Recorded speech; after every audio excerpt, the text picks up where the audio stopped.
Hay historias que se cuentan solas, vivencias que son parte de nuestra memoria. Es el trabajo de mujeres y hombres que nos identifica desde hace más de 60 años. Porque estuvimos siempre ahí donde nos necesitaron, porque hicimos valer nuestras fortalezas y nunca bajamos los brazos, ni en los momentos más difíciles. Hoy Argentina nos convoca a todas y a todos para seguir construyendo juntos, porque sabemos llevar la camiseta.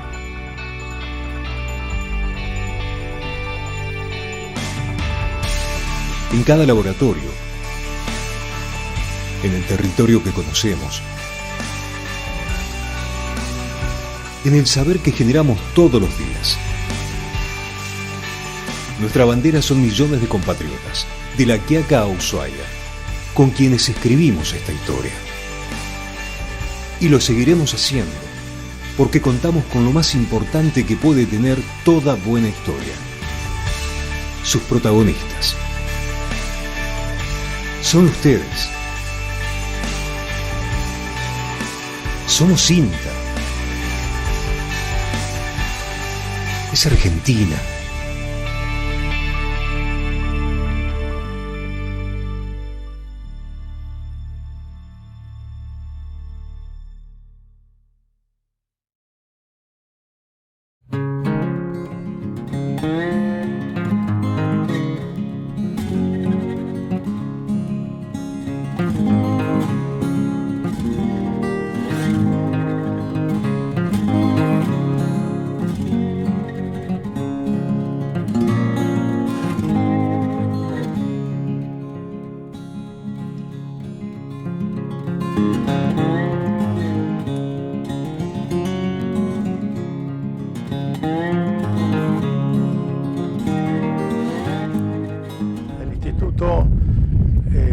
Debido al fin de la pandemia, la posibilidad de la presenciabilidad, ha decidido este año hacer jornadas a campo presenciales y jornadas de jóvenes presenciales. ¿Cuál es la gran diferencia?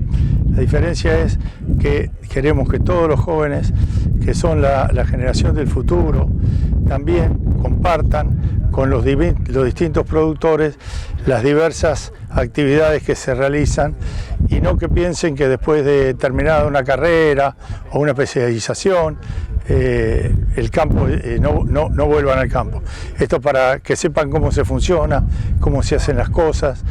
Y bueno, en la primera salida hemos tenido un éxito rotundo. Había inscriptos 220, 230 y pasamos los 280, casi 300 personas.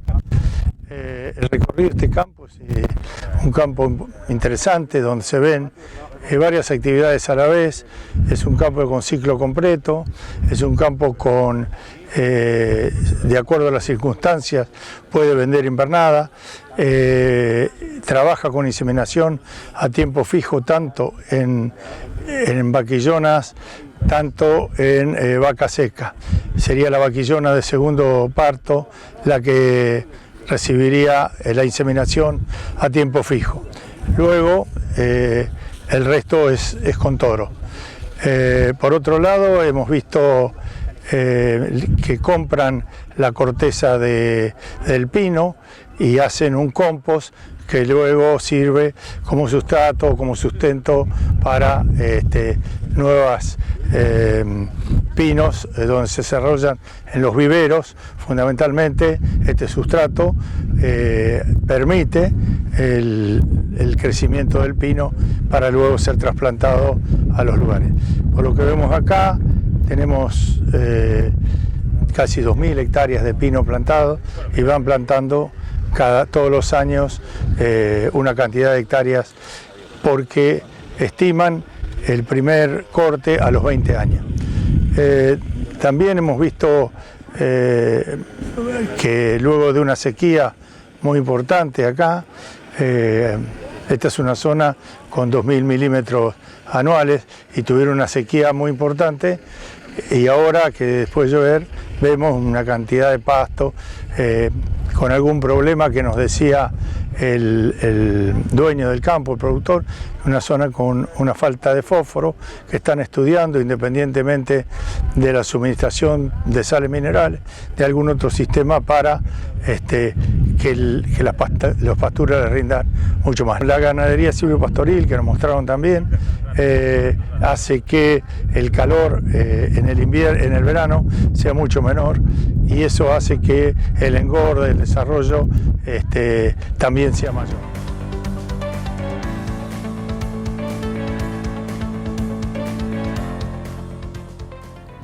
Nos encontramos en el inicio de una nueva campaña de trigo en la región central del país.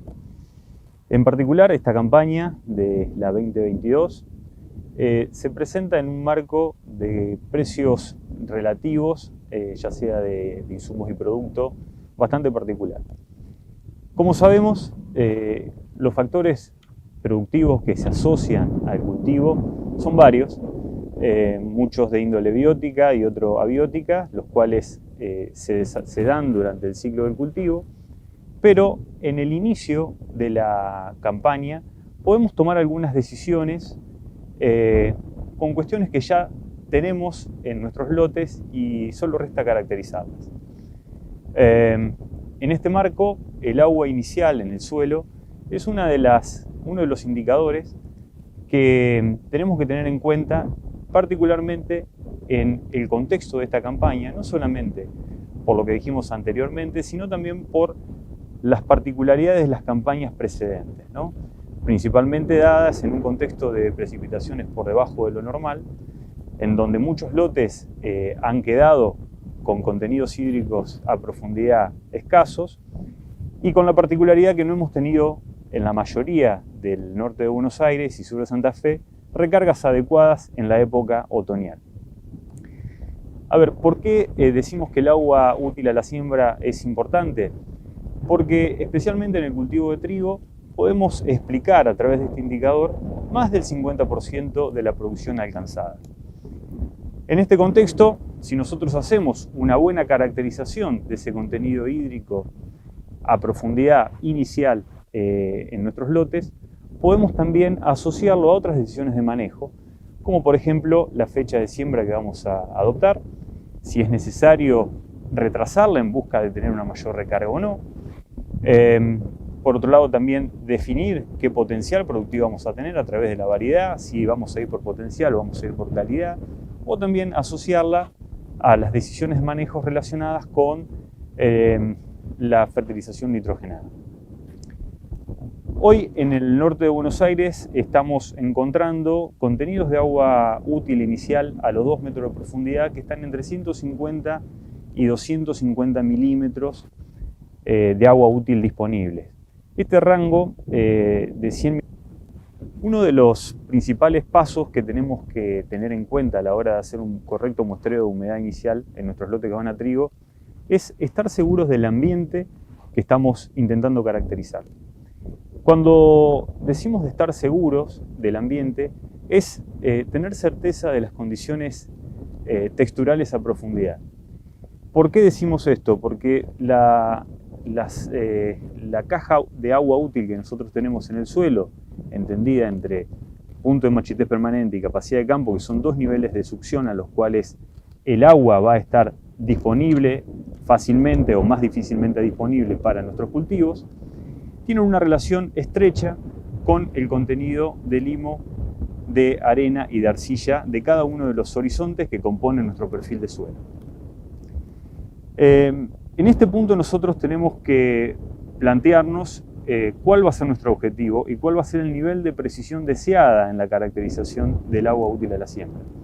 Si nosotros queremos solamente una cuantificación para poder separar lotes y tener una estimación grosera, pero estimación al fin, del agua útil a la siembra, podemos basarnos únicamente en la cartografía existente, como son las viejas y tan queridas cartas de suelo, disponibles en soporte papel, disponibles de manera digital, y con un posterior una posterior confirmación de que ese tipo de suelo se encuentra en el ambiente que nosotros queremos muestrear.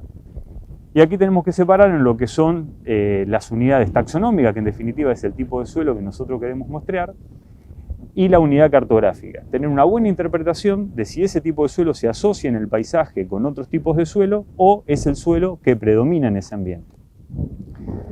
Pasada esta etapa, nosotros podemos, si queremos ahondar en mayor precisión, hacer algún tipo de relevamiento in situ, pero esto ya amerita tener una cuantificación del punto de marchitez permanente y capacidad de campo de cada una de las capas que conforman el perfil, lo cual se puede hacer a través de calicatas o perfilajes con barreno.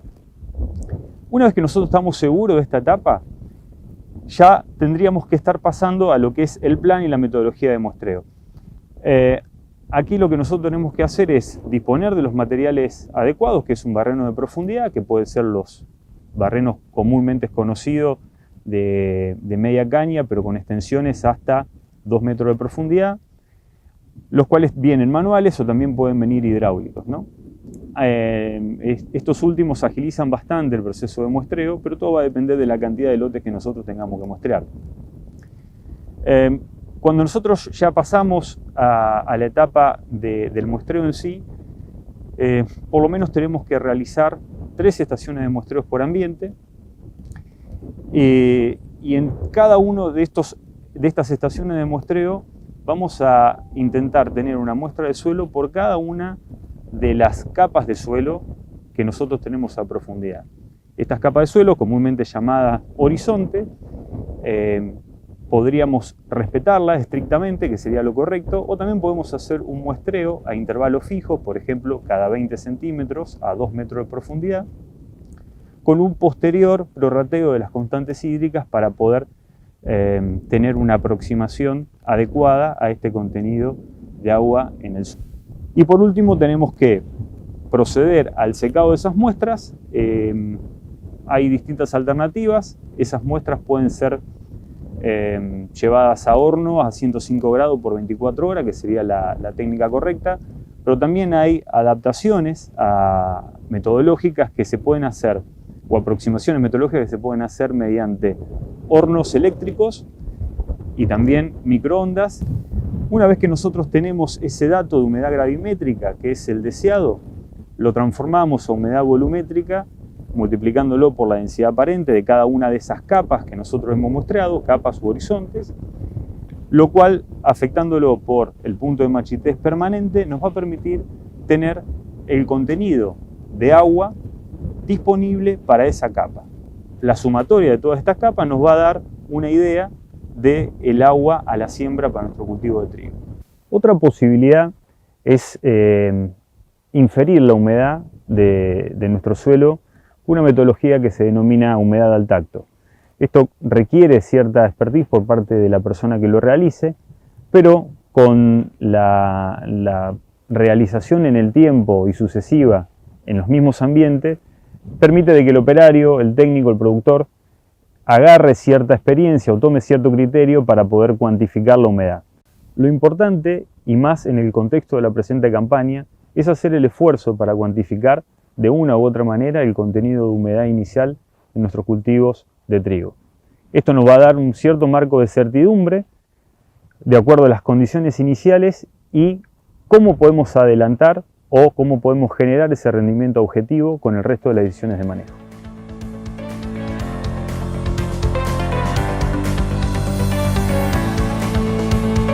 Yo quiero estudiar licenciatura en genética, es mi principal plan, y luego dedicarme a la renovación genética y el enfoque genético en ganadería. Hoy me llevo, por suerte, muchas cosas gratas que impactan mucho en la juventud, creo, y eso es lo que más me gustó, que vamos incentivando a los jóvenes a que se sumen a estos proyectos. Para mí, producción ganadera es, así como una actividad económica, también una actividad espectacular para las nuevas generaciones, que hay que hacer un enfoque principal, creo yo, y que hay que incentivar más decidido. Y vine más que nada para disfrutar y compartir con mis compañeros la experiencia de lo que se trató hoy, que era el manejo ganadero, el sistema silvopastoril y el pastoreo rotativo más que nada. Y el cuidado del suelo, y me llevo la llamada de atención en el cuidado del medio ambiente y con el tema de la forestación y la biodiversidad, cuidarla. Más que nada decidimos venir porque nosotros estamos en el segundo año de la carrera de TUDA y en el segundo año nosotros tenemos lo que es ganadería. Y por ahí nuestro profesor, que vino como coordinador de nosotros hoy, él nos incentiva mucho en la importancia de la ganadería y siempre nos recalca que la ganadería es una fuente muy importante, que hay muchos productores que no lo ven. Y nuestro pueblo no es muy rico en tener productores ganaderos. Entonces la importancia de venir acá era eso, poder llevarnos cosas importantes para llevar a los productores de nuestra zona. Bueno, ¿y qué aprendiste hoy? ¿Qué te gustó de la jornada de hoy? Y la verdad que hoy me llevo en particular la importancia de la biodiversidad, que muchos por ahí no lo vemos y tampoco los mismos productores no lo ven, cómo es la diversidad de la biodiversidad, porque hay un sinfín de un ecosistema tan grande que por ahí hay que hacer hincapié en esas cosas, porque los ciclos van cambiando y si nosotros no aportamos también de nosotros es como que vamos a quedar ahí en el tiempo y la idea no es esa, sino la idea es darle al ambiente lo que en algún momento también nos dio a nosotros. Nosotros estamos ubicados en lo que es la parte centro, ¿no? Centro-oeste de la provincia de San Luis. Es una región característica de lo que es la zona semiárida de Argentina. Y en este caso, principalmente es una región que tiene precipitaciones aproximadamente entre 600 y 650 milímetros y que están distribuidos principalmente en lo que es primavera-verano en la región. ¿Y cuáles son las principales producciones de esta zona? Bueno, la provincia en sí es una provincia ganadera.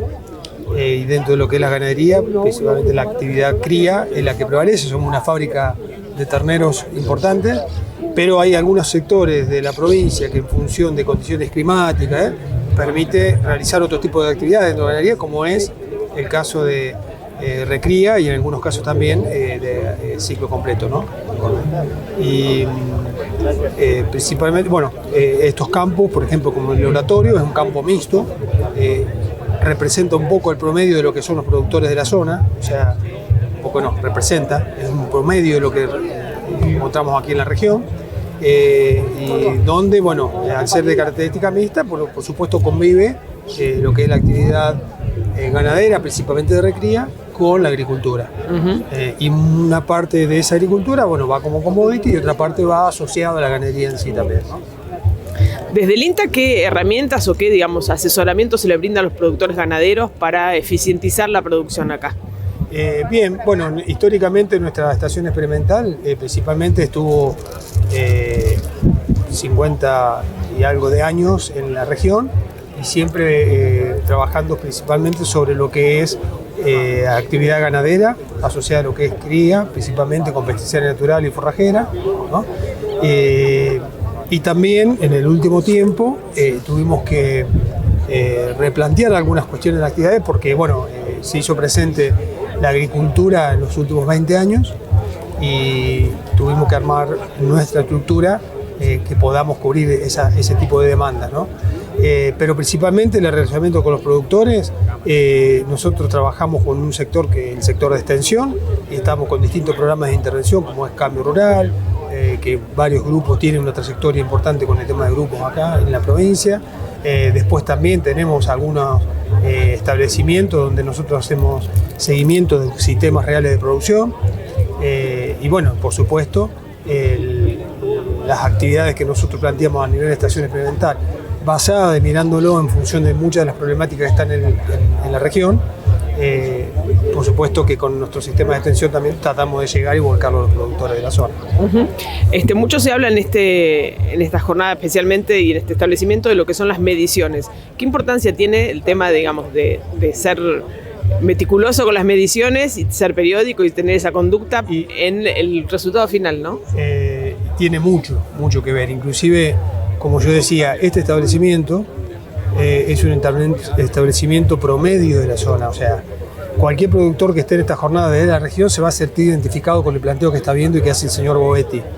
Pero creo que hay una de las cuestiones, y es clave, es que él está muy encima del sistema, ¿no? Y muchas de las innovaciones que él hace va en función de la toma de decisiones y de la decisión rápida y la decisión coherente. Entonces, que le permite rearmar su sistema en función de lo que él va analizando, ¿no? O sea, una de esas decisiones, por ejemplo, es la selección de mejor reproductor o de mejor hembra. Exacto, el hecho de que él haya el planteo de hacer selección por consumo, por ejemplo, para reproductores y después transportarlo genéticamente a una cabaña, creo que es algo muy importante e interesante que él, o sea, lo ha planteado, lo ha trabajado y bueno, ha tomado esa decisión de hacerlo, principalmente con una raza como el Alimangu, que en la zona no es la común, pero que anda muy bien. Entonces yo creo que poder mostrar, y muchos de estos planteos, él lo ha trabajado sobre la época que estábamos en pandemia, eso no es una indicación, nos indica algo de lo inquieto que es en el planteo y en el seguimiento. Y por eso lo que usted está planteando es así. El análisis, el seguimiento, la precisión es importante para él.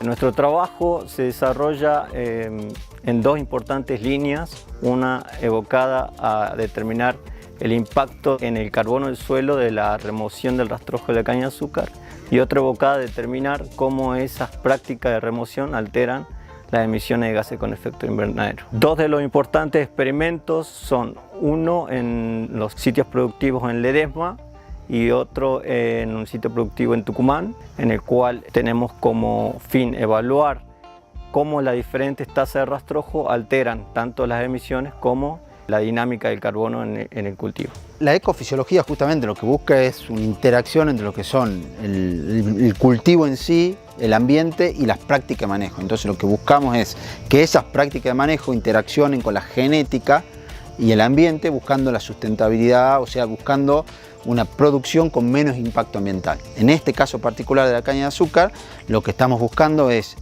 probar o testear dosis y formulaciones de fertilización nitrogenada que emitan menos gases de efecto invernadero y que no, de alguna manera, disminuyan el rendimiento del cultivo. Mi tesis de investigación está orientada a analizar y buscar estrategias para reducir las emisiones de óxido nitroso en caña asociadas al manejo y las condiciones ambientales. Yo vengo de una región de trópico donde tenemos una oferta constante para la caña, mientras que acá ya estamos supeditados a una ventana importante que es el tema del cambio de estaciones, ¿no? Eso altera los ciclos productivos y de cierta manera altera mucho estas dinámicas. Entonces me ha permitido expandir mi visión acerca de lo que es el fenómeno de la emisión en caña y de cierta manera ir integrando nuevas estrategias o técnicas para poder mejorar en términos de eficiencia de la investigación.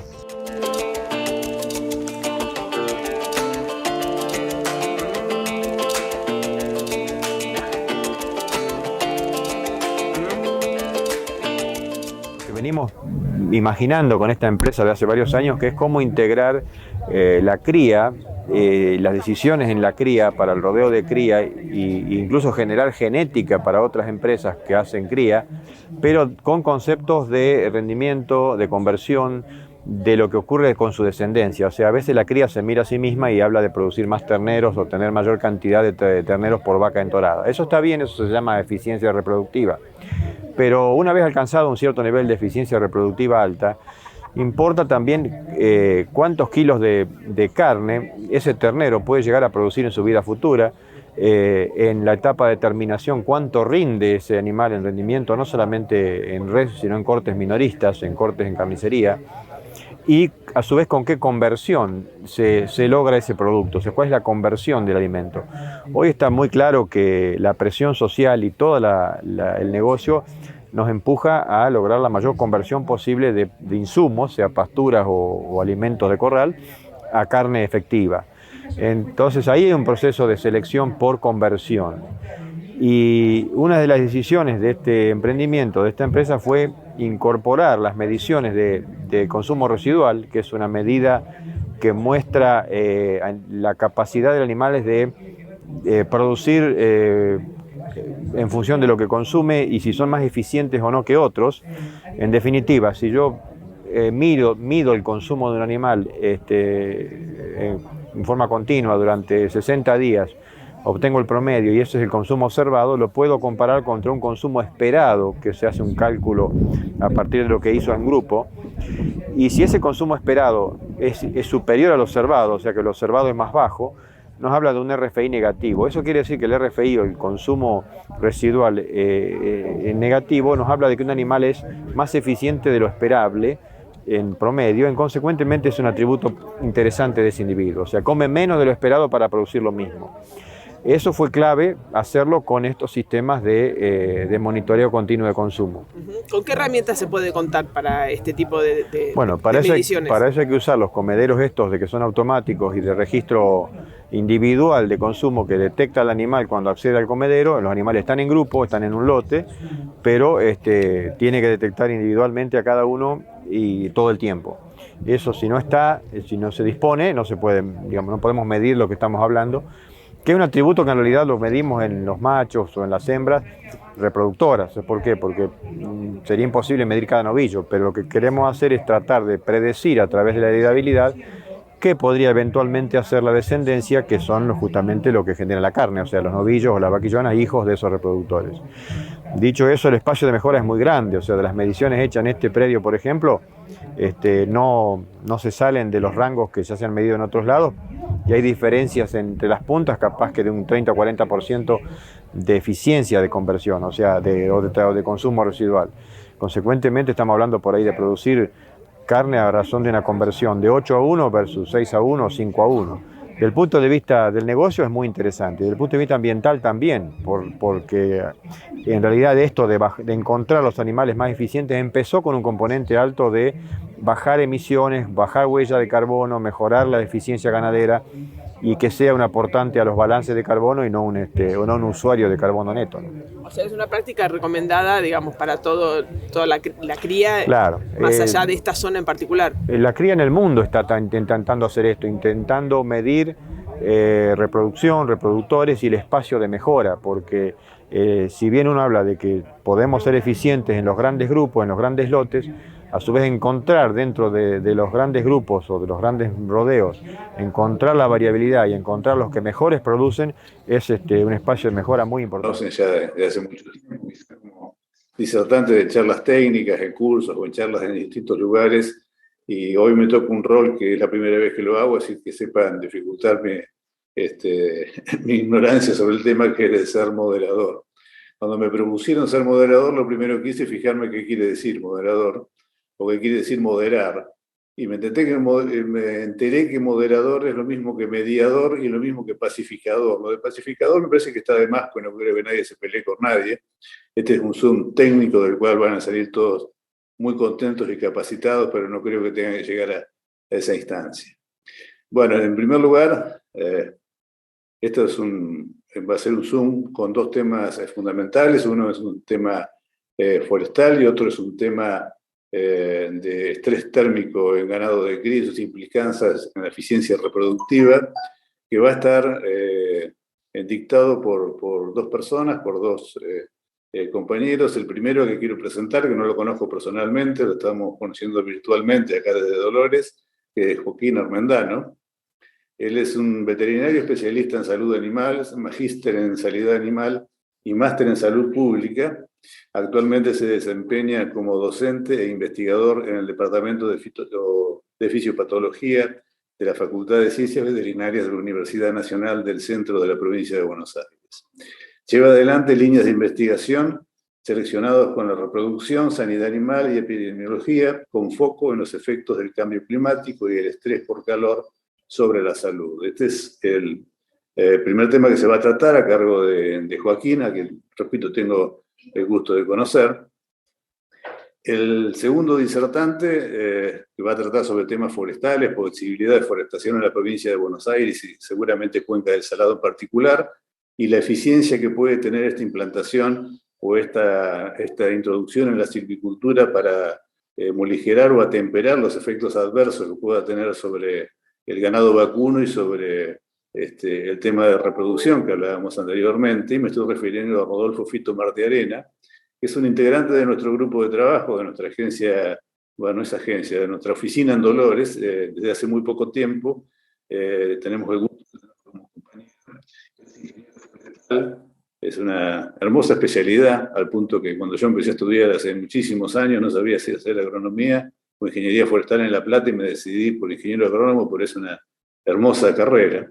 Es ingeniero forestal, es un magíster en silvicultura de bosques implantados y doctor en ciencias agrarias y forestales. Desarrolló actividades de investigación durante 20 años en la provincia de Misiones. Sus principales líneas de trabajo fueron el establecimiento de plantaciones forestales y acumulación de nutrientes en plantaciones. Actualmente se desempeña como técnico forestal en Estación Experimental Cuenca del Salado del INTA, con sede en Dolores, como recién les contaba, provincia de Buenos Aires. En primer término, bueno, yo quisiera contar para el que recién entra en el Zoom y no está al tanto de los temas o de la temática, qué lógica puede tener una charla sobre estrés calórico y efectos reproductivos en ganado de cría y otra sobre el tema de árboles, deforestación. Y van a ver cuando termine el Zoom la implicancia y la lógica de ponerlas juntas a estas charlas es mucha, porque obviamente una del tema forestal, una de las temáticas del tema forestal es tenerla como montes de resguardo exactamente para los efectos adversos climáticos, es decir, moligerar o disminuir los efectos adversos que pueda tener sobre la hacienda. Pero esto va a salir como conclusión de ustedes mismos. Y a propósito, les quiero decir también que pueden ir haciendo preguntas en el chat, que después vamos a ir, cuando se terminen las dos charlas, volcándolas a los dos disertantes para que puedan ser contestadas por ellos. Bueno, ustedes vinieron no a escucharme a mí, al moderador, sino a los dos disertantes, así que en primer lugar va a estar Joaquín Hermendano hablando sobre, repito, el estrés térmico en ganados de cría y su implicancia en eficiencia reproductiva. Así, Joaquín, que con todo gusto te cedo la palabra. Perfecto, muchas gracias, Ignacio. Excelente la presentación, muchísimas gracias. Bueno, buenos días a todos los que nos acompañan. Para mí un gusto poder, digamos, compartir esta jornada con todos ustedes y muchas gracias a toda la gente de INTA Cuenca del Salado por esta invitación. Voy a ir compartiendo pantalla. Ahí. Ahora vamos a minimizar esto. ¿Me puedes confirmar, Ignacio, si se ve todo bien? Se ve todo perfecto. Perfecto, muchas gracias, Ignacio. Bueno, como les decía, la idea para este comienzo de la jornada sería hablar un poco de cuál es el potencial rol que puede tener el estrés por calor sobre la eficiencia reproductiva en rodeos de cría de la provincia de Buenos Aires. Y bueno, un poco para poner un poco en contexto esta problemática del estrés por calor, tener en consideración que los sistemas agropecuarios en los últimos años han estado cada vez más sujetos a desafíos de índole climático, y dentro de esos desafíos aparece entonces el estrés por calor como una de las problemáticas a abordar, no solo en sistemas de cría, sino en sistemas de engorda corral, la producción lechera. ¿Y qué es o a qué nos referimos cuando hablamos de estrés por calor? Si bien es, digamos, una terminología bastante intuitiva, pero bueno, hablamos de aquellos cambios fisiológicos, cambios de comportamiento que se dan en los animales en ambientes que, bueno, a manera resumida lo vamos a hablar como elevadas temperaturas. Vamos a ver que por ahí el ambiente o la carga calórica la vamos a estar definiendo, o podemos hablar de otros componentes ambientales. Pero bueno, lo importante es que en este tipo de ambientes comienza a afectarse negativamente el bienestar de los animales y progresivamente empiezan a disminuir su eficiencia productiva, que dependiendo de qué sistema a qué sistema nos estemos refiriendo, lo vamos a ver como menores tasas de conversión, menor consumo, menor ganancia de peso, que es la problemática más de los sistemas de engorda corral, menor producción de leche y menor eficiencia reproductiva, que es una gran problemática en los tambos, en los sistemas de producción lechera, y en casos más extremos, las muertes por golpe de calor. Y a lo que nos vamos a estar refiriendo a lo largo, digamos, de esta primera parte de la mañana es al potencial impacto sobre la eficiencia reproductiva en rodeos de cría. Y vale la pena una primera aclaración, digamos, poner en contexto, recién mencionaba la importancia de esta problemática en el sistema de producción lechera. Entonces es importante también considerar que en rodeo de cría, con las razas que tenemos, si bien son razas británicas, se trata de animales que son menos sensibles al calor que un bovino lechero, por cuestiones más que nada metabólicas, producción de calor metabólico. Por lo tanto, a veces cuando tratamos de interpretar el efecto del calor sobre la reproducción, tenemos que tener ese resguardo a la hora de hacer, las interpretaciones. Pero entonces, bueno, nos vamos a lo que es antecedentes en provincias de Buenos Aires y problemas asociados al calor. Y nos encontramos, bueno, con que estamos en una zona, más allá que varía de norte a sur, con un clima de carácter templado, donde los problemas reproductivos en rodeos de cría, en general, siempre han estado asociados al consumo de ergoalcaloides.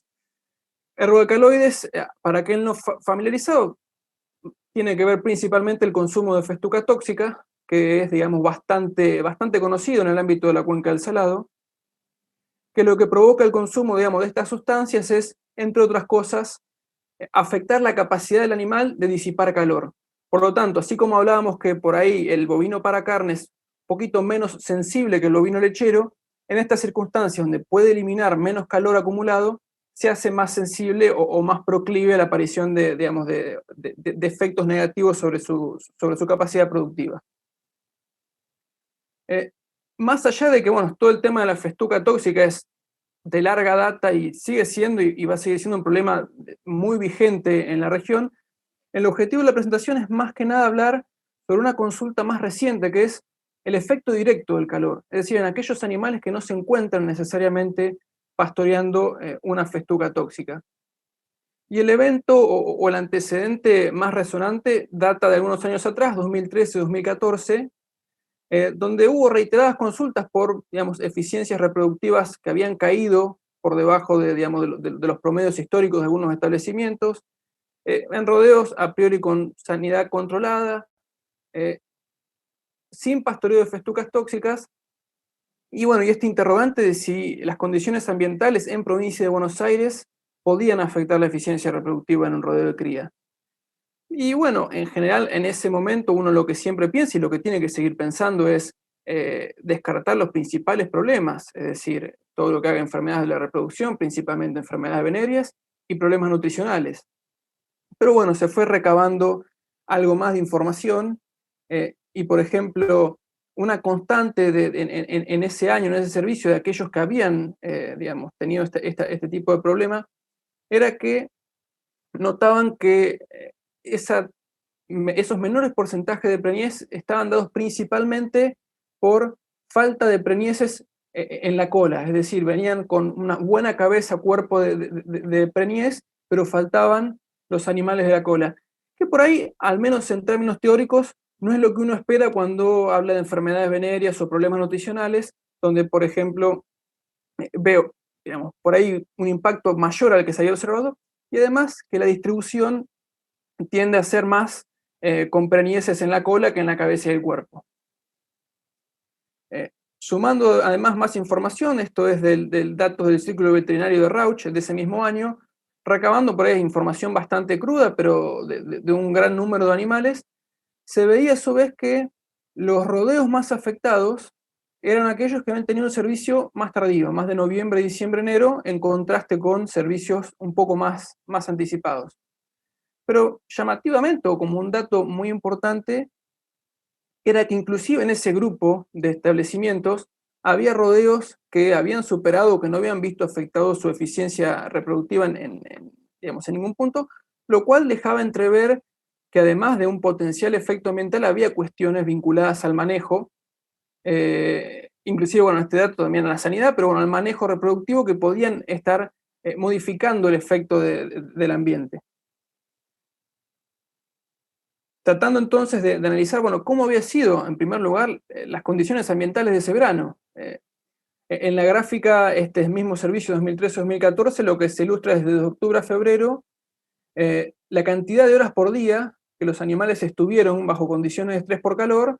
Lo que está en amarillo es, digamos, estrés más leve, estrés moderado, lo que está en naranja, que después vamos a ver que es por ahí lo que hacemos un poco más de foco, porque si bien es cuando uno piensa que el animal, o uno esperaría que el animal ya empiece a acumular una carga de calor excesiva que haga que, digamos, pueda incrementar su temperatura corporal en un punto que pueda afectar su productividad y su fisiología.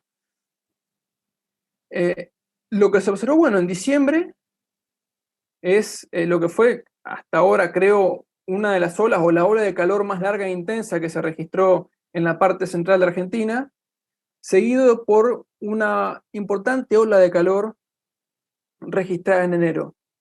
Y este tipo de datos o este tipo de análisis ya dejó entrever un poco las diferencias que se habían observado en cuanto a fechas de servicio. Si uno traza fechas de servicio hipotéticas con servicio de 3 meses, uno ve que un servicio anticipado prácticamente octubre y noviembre no estuvo expuesto a condiciones de estrés por calor, mientras que en la medida que el servicio era más tardío, atravesó, digamos, la mayor parte de la época de servicio con condiciones estresantes y de estrés además moderado o severo. Pero esto igualmente no terminaba o no daba la idea completa de por qué algunos servicios, incluso tardíos, tenían una buena eficiencia reproductiva, con lo cual se hipotetizaba, digamos, todo lo que puede hacer distribución previa a la aparición. O sea, vemos un servicio anticipado con una buena cabeza de aparición previa, termina por ahí logrando la mayoría de las preñeces en una parte, digamos, ambientalmente poco riesgosa, vamos a decir. Inclusive en un servicio más atrasado uno puede ver que prácticamente la mitad del servicio o la mitad de las preñeces logradas en ese servicio pueden lograrse en un momento de baja carga calórica ambiental. Por el contrario, una distribución de aparición previa mucho más chata o en una condición corporal más pobre que haga que los animales digamos, entren al servicio por ahí con un mayor porcentaje de los animales entren al servicio en anestro y que deban preñarse sobre el final del servicio, por ahí eso podía explicar esas diferencias observadas.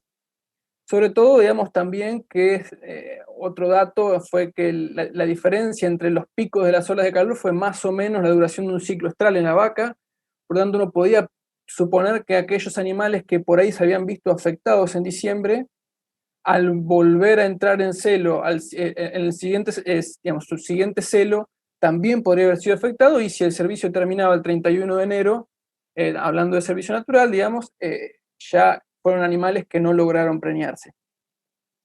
Por lo tanto, digamos, esto un poco desde las hipótesis de por qué podrían haberse dado estos efectos, y bueno, se desarrolló un proyecto de maestría, bueno, con la participación de gente de la Facultad de Ciencias Veterinarias de Tandil, de la Facultad de Ciencias Agrarias en Balcarce, de INTA, investigadores de CONICET, y también del sector privado con datos del grupo de consultores pampeanos asociados, que son, bueno, todas las personas mencionadas en este slide.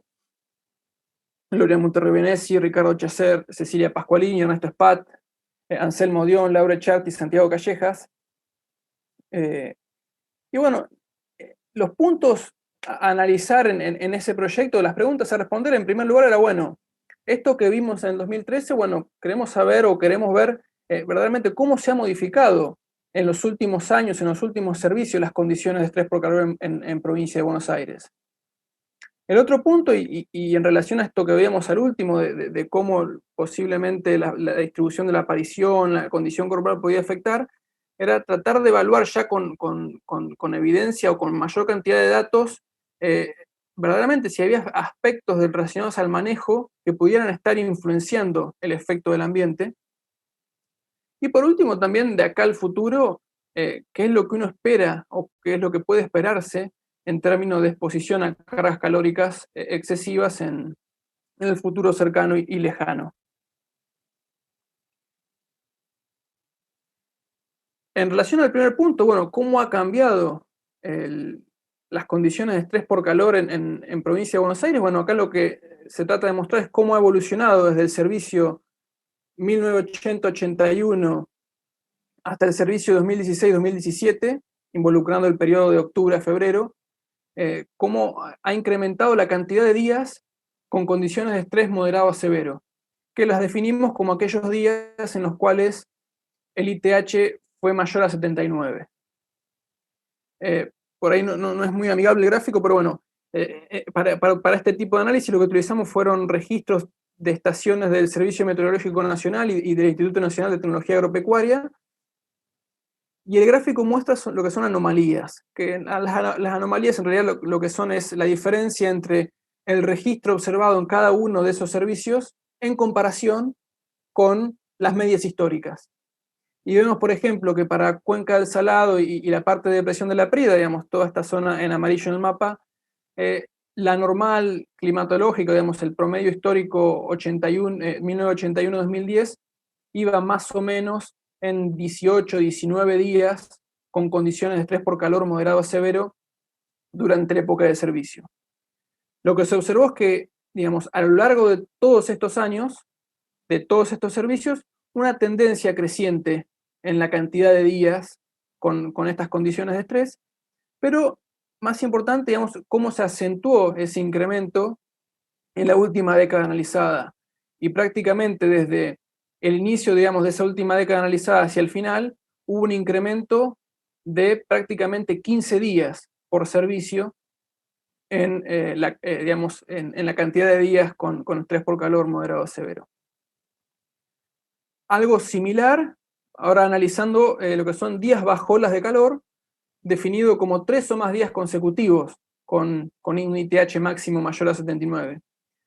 Por ahí, como mencionaba, uno este tipo de indicadores tratando de buscar situaciones ambientales que pongan en riesgo al animal de acumular una carga calórica excesiva que pueda afectar su productividad, su fisiología. Y en este caso algo muy similar, si bien no se vio una tendencia tan clara de largo plazo, nuevamente se ve en esa última década de análisis un incremento muy acentuado en los días acumulados bajo olas de calor.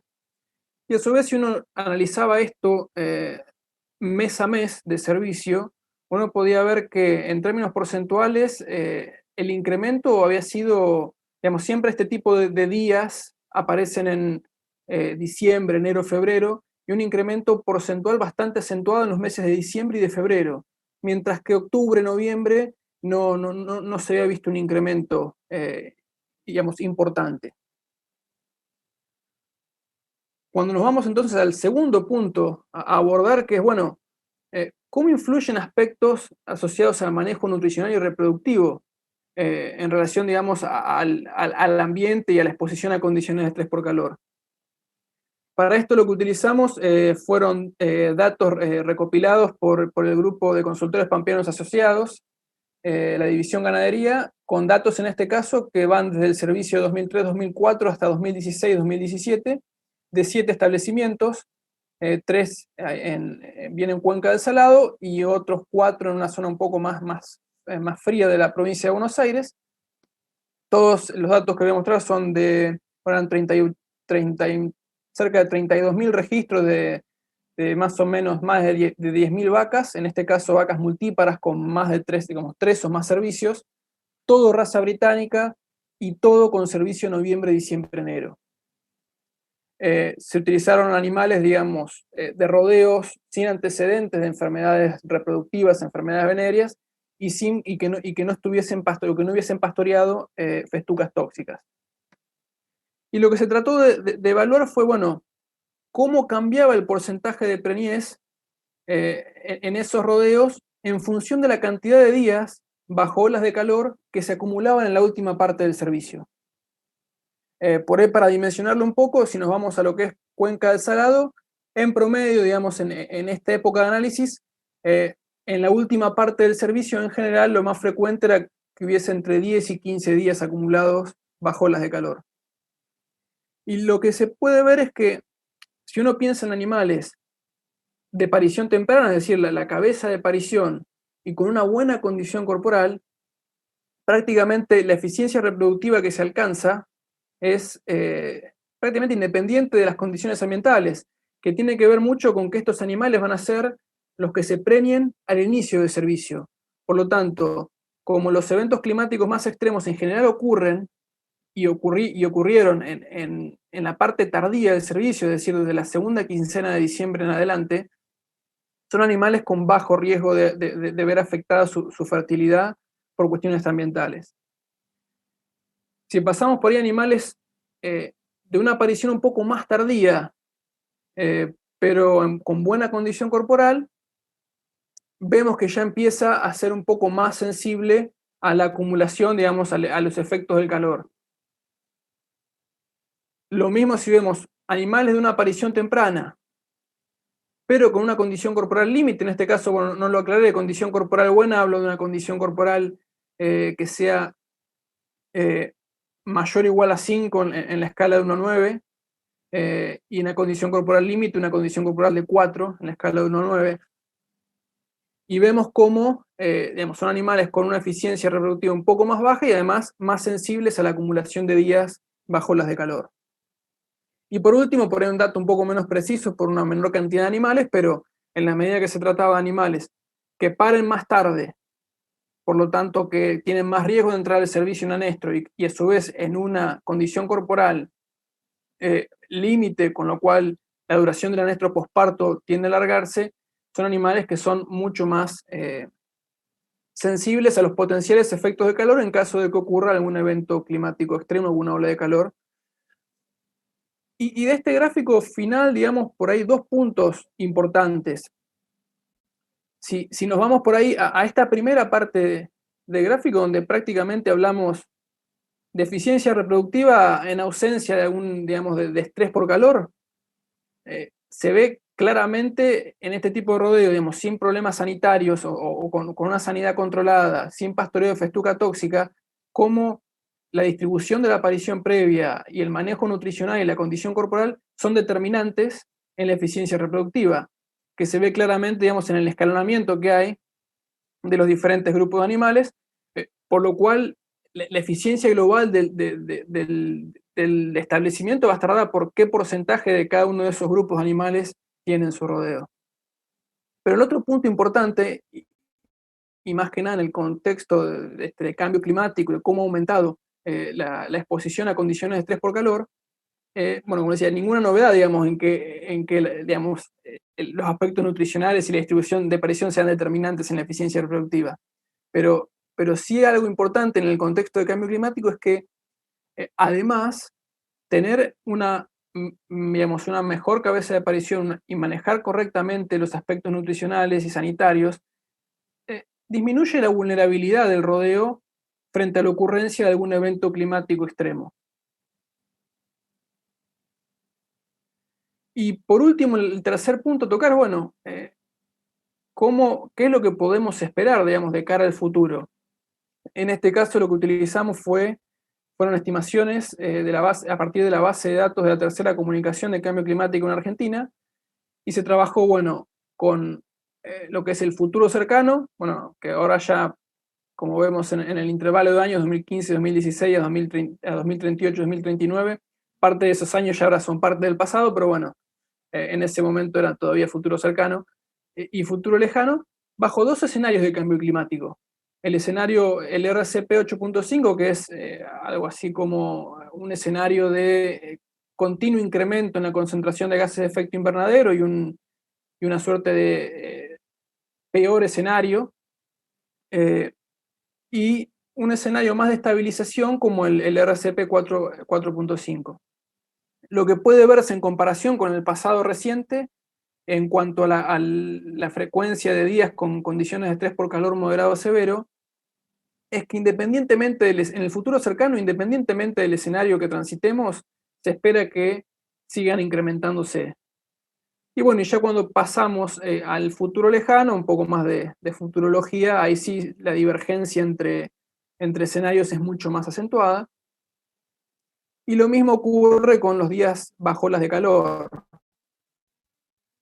Se espera en el futuro cercano que sigan aumentando, independientemente del escenario, y mayor divergencia entre escenarios hacia el futuro lejano. Mira, nació, como siempre, las ideas más raras nacen a sobremesa, ¿no? Para ser honesto. Pero yo creo que una deuda pendiente de toda la dirigencia, sectorial, política, ¿viste? Dice, no, estamos trabajando para de 20, 30 años para los jóvenes. A veces, en vez de trabajar nosotros que somos viejos para los próximos 30 años, ¿por qué no laburan los pibes que van a ser los protagonistas de eso? ¿Viste? Lo que pasa es que es jodido darle el espacio. Pero bueno, veíamos que había participación de jóvenes, veíamos que en este tipo de eventos aparecía una nueva camada interesada en algunos temas y que faltaba una respuesta. Entonces, bueno, nos pusimos a charlar, le buscamos darle forma y le dimos forma de hacer este tipo de encuentros. Arrancamos formas virtuales porque justo nos agarró la pandemia, hicimos un par de seminarios que nos fue muy bien, donde tuvo fuerte protagonismo los ateneos, los otros juveniles, o sea, las juventudes agrarias. Y bueno, y ahora empezamos con los regionales y la verdad que hay mucho entusiasmo. Además, el pibe tiene que estar discutiendo qué hacemos ahora y cómo para adelante, porque todo cambió. Viste, vos te encontrás algunos nostálgicos que dicen, ya van a ver los del campo cuando busquen los votos. Si somos 4, ¿quién vamos a votar? No movemos el perímetro. Los que trabajamos sol a sol. Mentira. O sea, el que se haga caballo lo agarra el cuatriciclo. Hoy el pibe está en la facultad o el abogado está en su estudio jurídico y en una pantalla está atendiendo el cliente o está estudiando una materia y en la pantalla con la cámara está viendo si hay agua en el molino o no hay agua en el molino. O sea, son tecnologías que llegaron para quedar, si está perfecta. Y dentro de 10 años estas tecnologías van a ser viejas, no van a servir más. Entonces tiene que ser el pibe que todo el protagonismo, los jóvenes, el pibe con toda la buena leche, ¿no? Tiene que ser eso que tiene un verdadero protagonismo.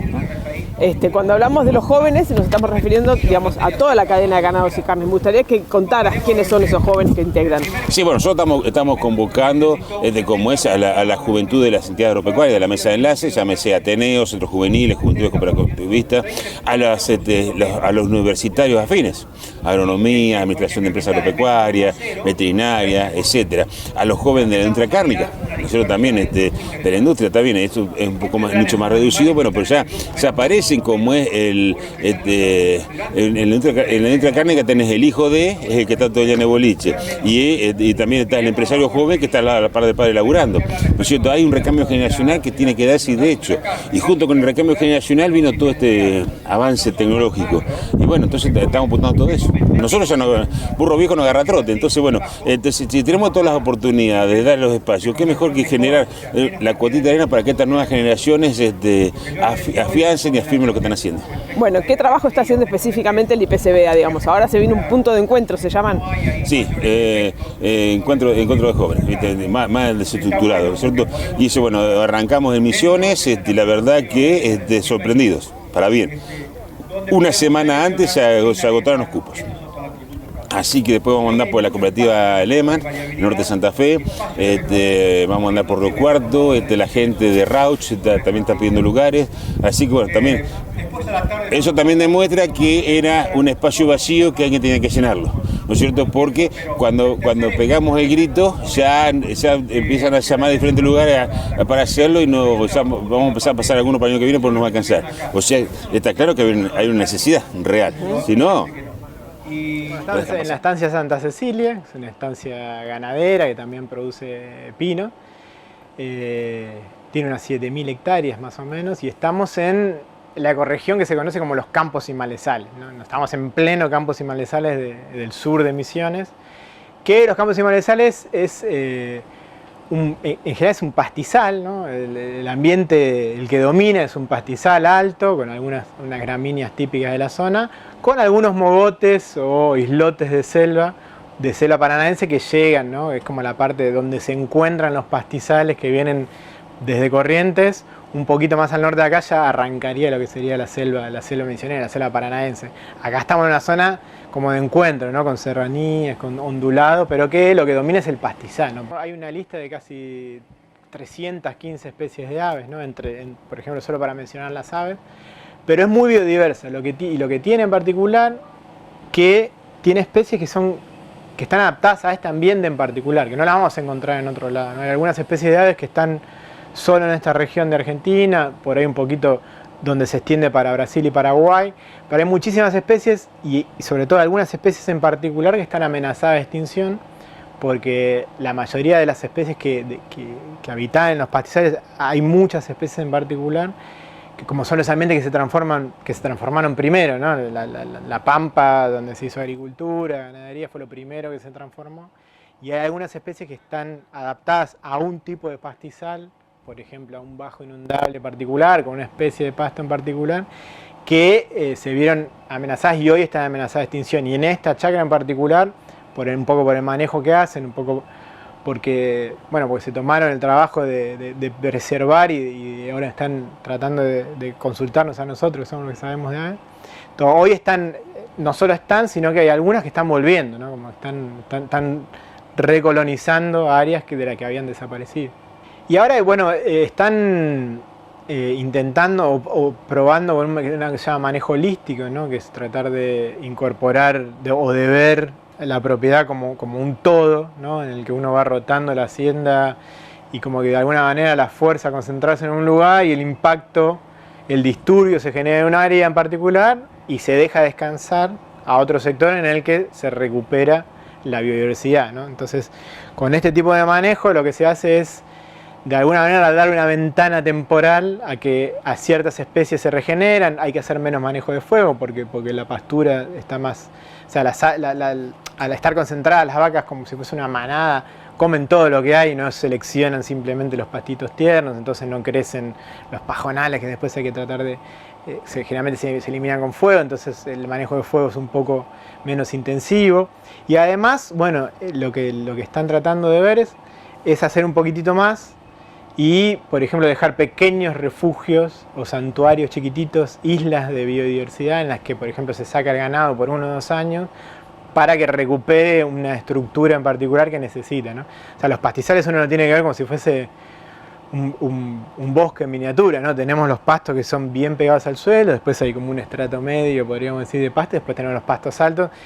Supuestamente, o sea, los números, por lo que están diciendo, sí, es económicamente rentable, produce un poco más, y lo que tiene que, al regenerar la pastura, de alguna forma se está regenerando la pastura y el suelo, ¿no? Lo que se enfoca este modelo productivo es regenerar el suelo y los pastos, y como algo secundario se regenera la biodiversidad, ¿no? Entonces, el mejorar el suelo y mejorar los pastos también mejora la calidad de la carne y la productividad. Y claramente es replicable, obviamente hay que adaptar a cada realidad de cada zona, pero es replicable, es adaptable y replicable, podríamos decir.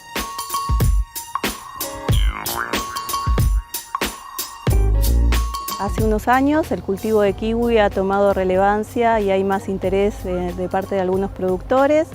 Estamos en Concordia, que es una zona tradicionalmente citrícola, y sin dudas este cultivo de kiwi ha despertado interés por sus características promisorias en nuestra región. Se trata de una planta trepadora que requiere un sistema de conducción, tiene requerimientos de suelos con alto contenido de materia orgánica y algunos requerimientos climáticos que hay que tener en cuenta para su adecuado cultivo y producción. En nuestra zona tenemos un clima subtropical, por lo cual hay que tenerlo en consideración cuando se inicia una producción. Bueno, el cultivo para su producción requiere conducción, también a la diferencia de otros frutales, tiene plantas que son femeninas y plantas masculinas que hay que tener en cuenta para lograr una producción adecuada de frutas. También, al ser un cultivo de hojas caducas, tiene requerimientos similares a otros frutales como poda, desmalezado. Y en el caso en particular del kiwi, sí necesitamos que la polinización sea efectiva para lograr una adecuada formación del fruto y un crecimiento adecuado. El manejo del cultivo lo estamos haciendo, hay una persona que está permanente y viene alguna otra persona a ayudarnos. No hay insectos que lo ataquen, no hemos tenido problema de hongos, no hemos tenido mayor problema en este cultivo. En este momento estamos vendiendo algo en la zona y algo estamos mandando al mercado en Buenos Aires y se está vendiendo en la zona, acá en fruterías y lugares de la zona y el norte de Entre Ríos. Tenemos la perspectiva de que las plantas son nuevas y en años que vienen se va a ir duplicando la producción año a año y vamos a llegar a una cantidad que va a ser suficiente como para que sea comercialmente interesante.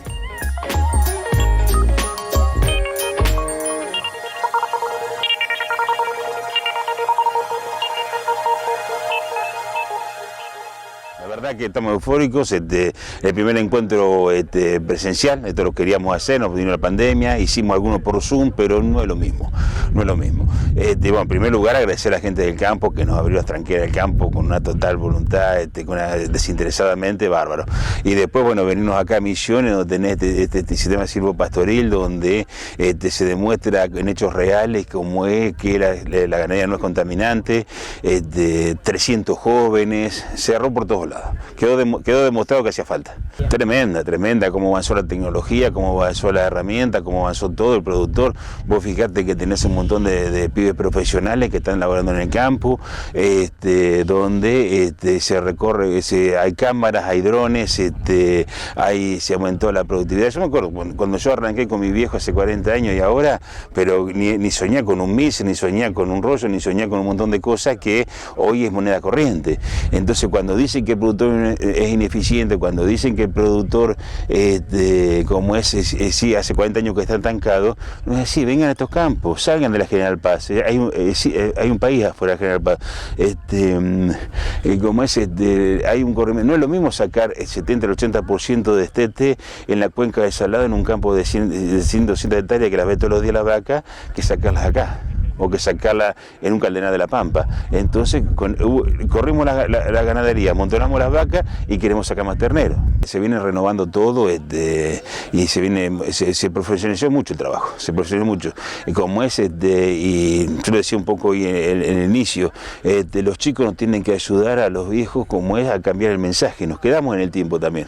O sea, muchos se nos quedamos en el tiempo en el trabajo, pero también nos quedamos en el mensaje. Si no, yo conozco productores que son abogados y que pasan 10, 15 días sin ir al campo. Tienen una pantalla del estudio jurídico, en otra pantalla tienen la cámara, vienen recorrer. Entonces, todo se modernizó, todo se actualizó, todo, y va con hoy en el campo tenemos televisión satelital, tenemos DirecTV, hay luz eléctrica, viene avanzando muchísimo.